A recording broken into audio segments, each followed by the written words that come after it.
Bienvenue dans ce 4e épisode des avant-premières du grand décryptage de la loi de finances pour 2026 de KPMG Avocats. Aujourd'hui, mardi 18 novembre, les députés vont poursuivre l'examen de la partie recettes du PLF 2026, un examen qu'ils ont débuté le 22 octobre. Au programme, une dizaine d'articles et un millier d'amendements avant de discuter des dépenses. Si le rythme d'examen s'est considérablement accéléré, le délai constitutionnel de 40 jours qui leur est imparti avant dimanche 23 novembre minuit pour la première lecture des deux volets, recettes et dépenses, se réduit comme peau de chagrin. Le vote solennel sur la partie recettes est inscrit à l'ordre du jour de la séance du lundi 24 novembre, date butoir pour la transmission du texte au Sénat. Ce calendrier exigeant est fixé, rappelons-le, afin de permettre à la loi de finances pour 2026 d'entrer en vigueur le 1er janvier 2026.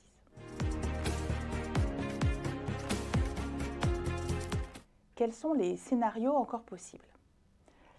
Le texte a été si profondément modifié avec près de 40 milliards d'euros supplémentaires de recettes entre la taxe sur les superdividendes et celle sur les profits des multinationales que la possibilité que cette partie fasse l'objet d'un vote positif de la majorité des députés s'éloigne peu à peu.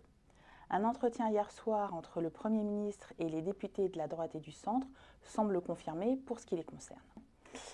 Si la partie recettes était rejetée par les députés, la partie dépenses ne serait pas examinée et l'examen passerait directement au Sénat, qui aura alors environ 2 semaines pour débattre des deux volets, recettes et dépenses du PLF.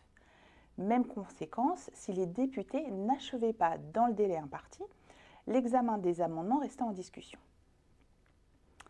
Sur quel texte les sénateurs débattront-ils si le volet recettes n'était pas voté par les députés ?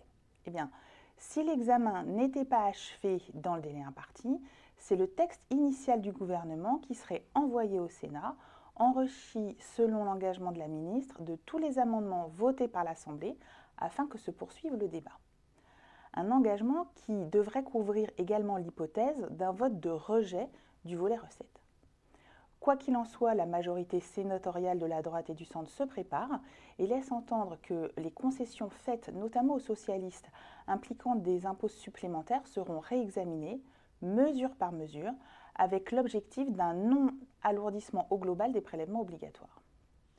Si les débats s'enlisaient et qu'aucun texte n'était voté au terme du délai constitutionnel de 70 jours, soit le 23 décembre, les oppositions craignent que le gouvernement ne recoure à des ordonnances pour mettre en œuvre le budget 2026. Dans cette hypothèse, c'est le texte initial du gouvernement et lui seul qui servirait de base à ces ordonnances. Aussi, le président de la commission des finances de l'Assemblée, Éric Coquerel, a écrit au Premier ministre et lui a demandé de s'engager officiellement à ne pas recourir à cette possibilité constitutionnelle en cas de dépassement du délai. Interpellée sur le sujet lors des débats de lundi 17 novembre, la ministre des Comptes publics a déclaré que ce scénario n'était pas celui du gouvernement, qu'elle s'était engagée dans le travail parlementaire avec sincérité en vue de rechercher un compromis qui soit celui de la nation. Preuve que la démocratie fonctionne. Elle a indiqué que si nous avions fait tout cela pour revenir à notre copie initiale, je ne serais pas là avec vous de 9h à minuit depuis 3 semaines et durant le temps qu'il faudra pour que nous arrivions à bâtir ce compromis, a-t-elle martelé. Le marathon budgétaire pour 2026 est donc loin d'être achevé. Prochaine étape, le vote solennel du 24 novembre. Voilà pour cette 4e édition des avant-premières du grand décryptage de la loi de finances 2026 par KPMG Avocats.